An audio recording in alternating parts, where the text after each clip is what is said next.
أعوذ بالله من الشيطان الرجيم. بسم الله الرحمن الرحيم. وإذ قال إبراهيم لأبيه آزر أتتخذ أصناما آلهة إني أراك وقومك في ضلال مبين. اور یاد کرو جب ابراہیم نے اپنے باپ آزر سے کہا تھا کیا آپ بتوں کو خدا بناتے ہیں؟ میں تو آپ کو اور آپ کی قوم کو کھلی گمراہی میں دیکھ رہا ہوں. یہ سورہ انعام کی 74 نمبر کی آیت ہے. اس آیت میں ابراہیم علیہ السلام کا تذکرہ ہے. ابراہیم علیہ السلام سارے عرب کے جد امجد تھے اور سارا عرب ابراہیم علیہ السلام کو کی تعظیم کرتا تھا متفقہ طور پر. ان آیتوں میں ابراہیم علیہ السلام کا وہ مناظرہ جو انہوں نے اپنے باپ اور اپنی ساری قوم کے ساتھ کیا تھا اس کا تذکرہ فرمایا گیا ہے، اور دعوت حق کو بڑے دل نشین انداز میں پیش کیا گیا کہ اس مناظرے میں انہوں نے قوم جو بت پرستی اور ستارہ پرستی میں لگی ہوئی تھی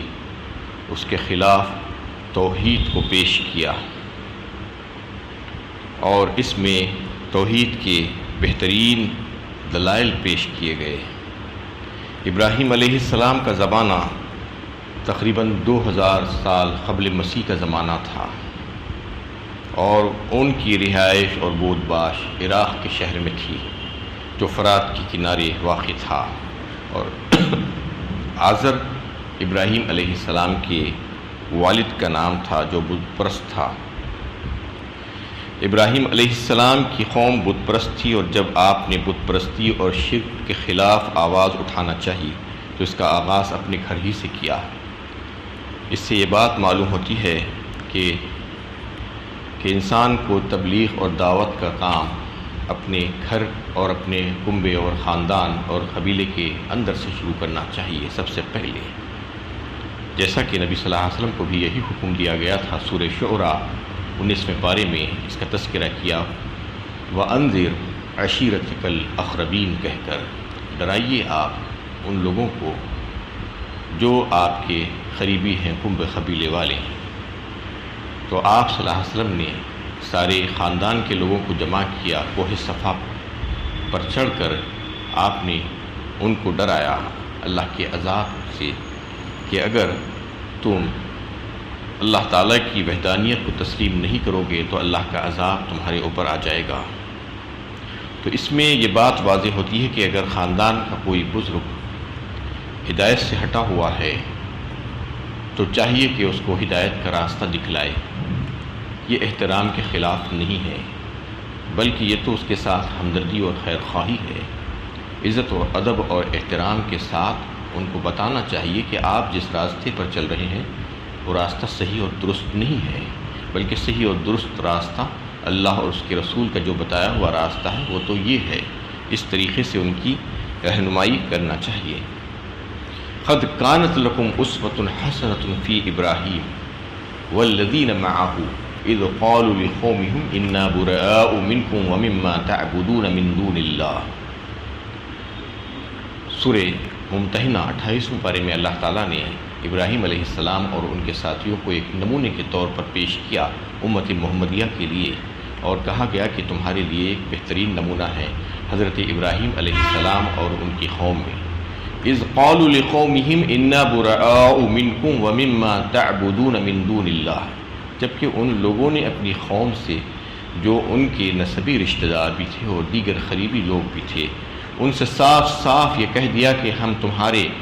تم سے اور تمہارے ان معبودوں سے بیزار ہیں، اظہار برات کرتے ہیں. اذ قالوا لقومهم انا براء منكم ومما تعبدون من دون اللہ کفرنا بکم وبدا بیننا وبینکم العداوۃ والبغضاء الی یوم القیامہ، اور کہہ دیا ان سے صاف طور پر کہ ہمارے اور تمہارے درمیان دشمنی اور بغض کی عداوت کی یہ دیوار ہمیشہ حائل رہے گی اس وقت تک کہ جب تم ایک اللہ کی عبادت کرنا شروع نہ کر دو۔ یہ بالکل واضح طور پر اس قوم نے ابراہیم علیہ السلام کے ساتھ مل کر اعلان کیا تھا، تو اس کے لیے اللہ تعالیٰ نے اس کو ایک نمونے کے طور پر پیش کیا امت محمدیہ کے لیے۔ اور اس آیت میں جو ہے اس بات کو بھی واضح کر دیا گیا کہ ابراہیم علیہ السلام کی قوم جیسا کہ بت پرست بھی تھی اور ستارہ پرست بھی تھی، اور بت پرستی اور شرک کے خلاف انہوں نے آواز اٹھانا چاہی تو اپنے گھر والوں کے ساتھ کیا سب سے پہلا معاملہ، چنانچہ سب سے پہلے اپنے والد پر اس گمراہی کو واضح کیا اور ان کو توحید قبول کرنے کی دعوت دی، اور پوری جرت کے ساتھ اس طرح یہ دعوت پیش کی کہ بت پرستی اور شرک پرستی، ستارہ پرستی، یہ سب کے سب نامعقولیت ہے کی دلیل انہوں نے دی اور اس کو باطل ہونا واضح فرمایا۔ بت پرستی کو انہوں نے کھلی گمراہی قرار دیا اور یہ بتایا کہ یہ عقل کے خلاف بھی ہے، کامن سینس کے خلاف ہے کہ جو چیز کو تم اپنے ہاتھوں سے بناتے ہو، تمہاری جو مصنوعات ہے، جو اللہ تعالیٰ کے تم مخلوق ہو، پہلے مخلوق کی مصنوعات کو پھر سے تم نے خالق بنا لیا، یہ کیسے ہو سکتا ہے؟ یہ تمہاری عقل میں سمجھ میں نہیں آ رہی ہے کہ یہ بات کہہ کر انہوں نے سمجھایا کہ یہ بالکل کھلی گمراہی ہے اور اس کو انسان کو جو ہے سمجھنا چاہیے۔ وَكَذَلِكَ نُرِي إِبْرَاهِيمَ مَلَكُوتَ السَّمَاوَاتِ وَالْأَرْضِ وَلِيَكُونَ مِنَ الْمُوقِنِينَ، اسی طرح ہم ابراہیم کو آسمانوں اور زمین کی حکومت دکھاتے تھے تاکہ وہ یقین کرنے والوں میں سے ہو جائے۔ اس میں اللہ تعالیٰ نے ابراہیم علیہ السلام کو جو عجائبات قدرت دکھلائے اور زمین و آسمان کے جو راز ان کے سامنے کھولے، اس کا تذکرہ فرما رہے ہیں کہ ابراہیم علیہ السلام کے سامنے اللہ تعالیٰ نے ان کی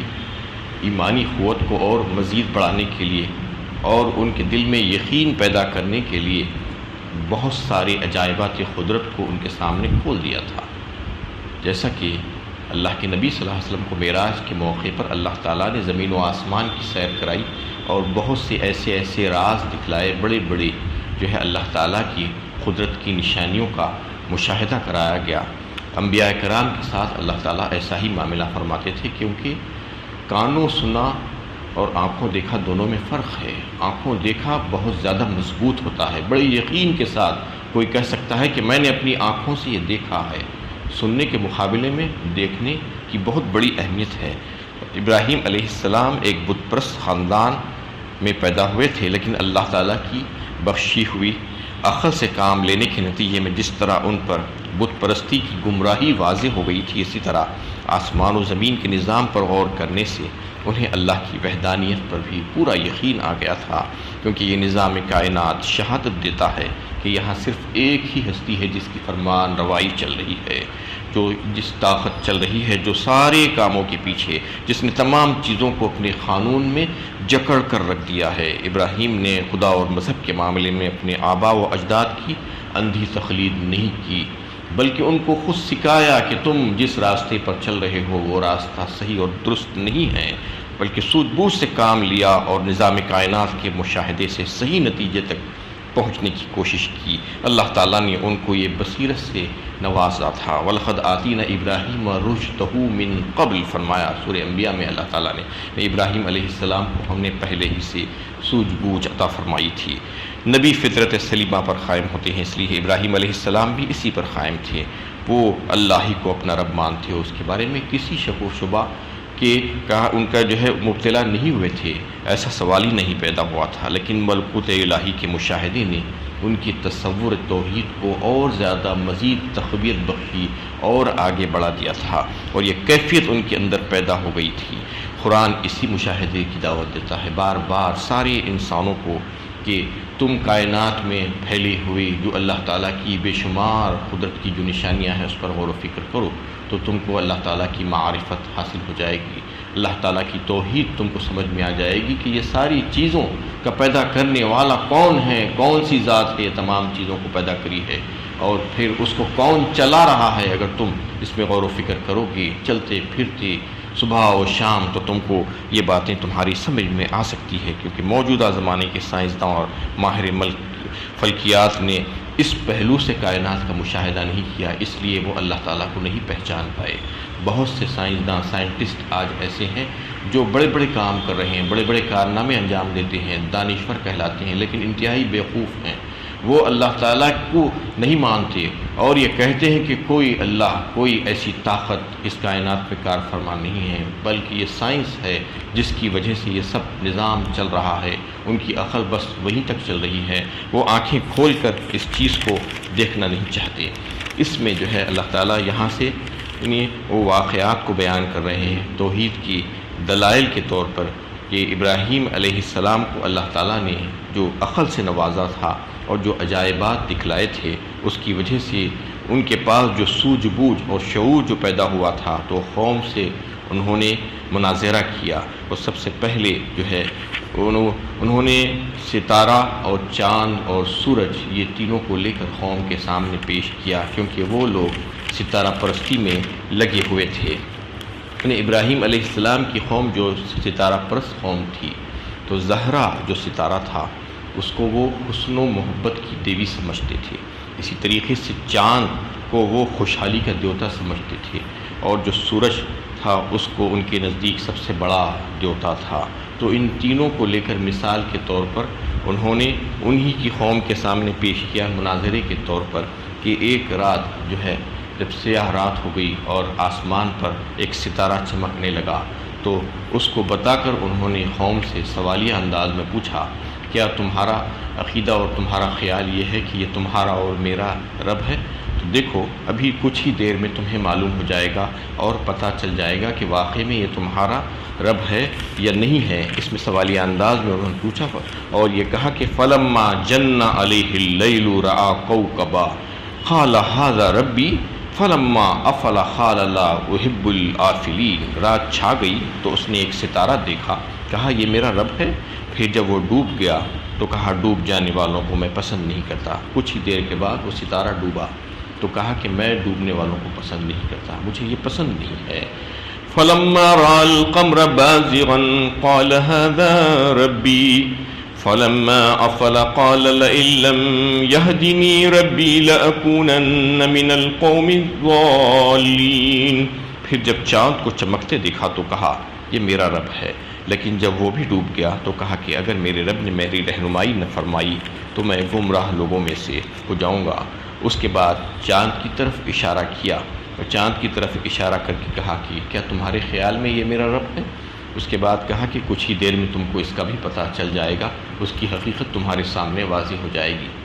اور جب چاند ڈوبا تو اس کے تعلق سے انہوں نے کہا کہ دیکھو اگر میرا رب مجھے ہدایت نہ دی ہوتی تو میں گمراہی میں پڑ جاتا تمہاری ہی طرح، اور میں اس چاند کو جو اللہ تعالیٰ کی ایک مخلوق ہے اس کو اپنا رب سمجھنے لگتا، لیکن کیونکہ اللہ تعالیٰ نے مجھے ہدایت دے دی اس لیے میں اس بات کو سمجھ گیا، ورنہ میں بھی گمراہوں میں شامل ہو جاتا۔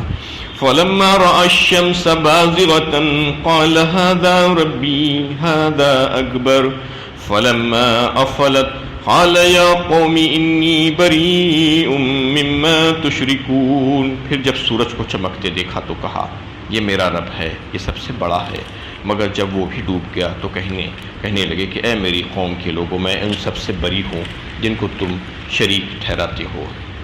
اس کے بعد آخر میں انہوں نے سورج کی طرف اشارہ کیا جب سورج طلوع ہوا دن میں اور بڑی آب و تاب کے ساتھ دکھنے لگا تو کہا کہ یہ تو سب سے بڑا ہے۔ اس کے بعد وہ بھی غروب ہو گیا، ایک وقت آیا تو کہنے لگے کہ یہ بھی میرا رب نہیں ہو سکتا کیونکہ یہ بھی ڈوب گیا ہے۔ یہ بتانا چاہ رہے تھے وہ بت پرستی کے قائل جو لوگ تھے، جو ستارہ پرستی کے جو قائل لوگ تھے، ان کے سامنے انہوں نے حجت کے طور پر یہ ساری چیزوں کو پیش کیا اور بتا دیا کہ یہ میرے اور تمہارا رب نہیں ہو سکتا، اور اس بات کو پیش کیا مناظرے میں کہ واقعی میں کیا یہ میرا رب ہے۔ ستارہ وغیرہ کو رب قرار دینا اظہار تعجب تھا ان کا، اور قوم کے سامنے یہ سوال بھی کہ کیا واقعی یہ چیزیں معبود بنائے جانے کے قابل ہیں کہ جس میں اتنے تغیرات ہیں، جو طلوع و غروب ہے جس میں عروج و زوال ہے، وہ رب کیسے ہو سکتا ہے؟ جو ختم ہو جاتا ہے، غروب ہو جاتا ہے، وہ رب نہیں ہو سکتا۔ اس طریقے سے انہوں نے دعوت پیش کی اپنی قوم کے سامنے کہ ابراہیم علیہ السلام نے ستارہ پرستی کے باطل ہونے پر جو استدلال کیا، اس کا خلاصہ یہی ہے کہ تارے ہو یا سیارے، چاند ہو یا سورج، ان کی چمک دھمک سے دھوکہ کھا کر لوگ ان کو خدا یا دیوی دیوتا سمجھنے لگتے ہیں، پھر ان کی پرستش شروع کر دیتے ہیں۔ لیکن لوگ جہاں اس کے طلوع کو دیکھتے ہیں، وہاں ان کے غروب کو بھی دیکھیں تو ان کو صاف پتہ چل جائے گا کہ یہ بھی کسی کے محتاج ہیں، یہ دیوی دیوتا یا رب یا خالق مالک نہیں ہو سکتے، کیونکہ یہ سب ایک لگے بندے نظام میں چڑھے ہوئے ہیں اور اس میں جو ہے یہ کسی کے محتاج ہیں۔ ایسا ہی ان لوگوں نے ستارہ پرستی کرتے ہوئے یہ کر لیا تھا کہ ستارے اور زہرہ اور چاند اور سورج کو معبود سمجھ کر ان کے نام کے بت تراش لیے تھے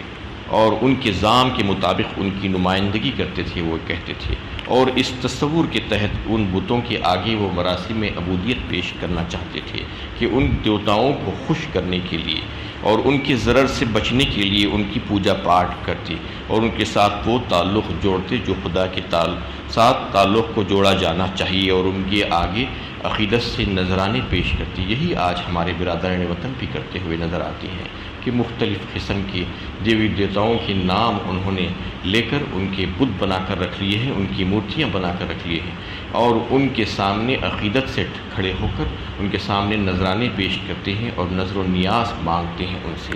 وہی کام وہ کیا کرتے تھے جس کا رد کیا گیا۔ ابراہیم علیہ السلام نے ان کے سامنے یہ بات پیش کی اور اس سے روکا ان کو اور کہا کہ میں تمہارے ساتھ نہیں ہوں، انی بریء مما تشرکون۔ یہ تمام چیزیں تم جو کر رہے ہو، جو اللہ تعالیٰ کی جو حقیر مخلوقات ہیں، وہ مخلوقات کو اللہ تعالیٰ کی خدائی میں تم جو شریک کر رہے ہو، تمہارے خیال سے اور تمہارے عقیدے کے اعتبار سے میں اس سے بریء الذمہ ہوں، میں اس سے اظہار برات کرتا ہوں، میں اس کو نہیں مانتا، یہ کہہ کر انہوں نے اس کو رد کر دیا۔ وآخر دعوانا ان الحمد للہ رب العالمین۔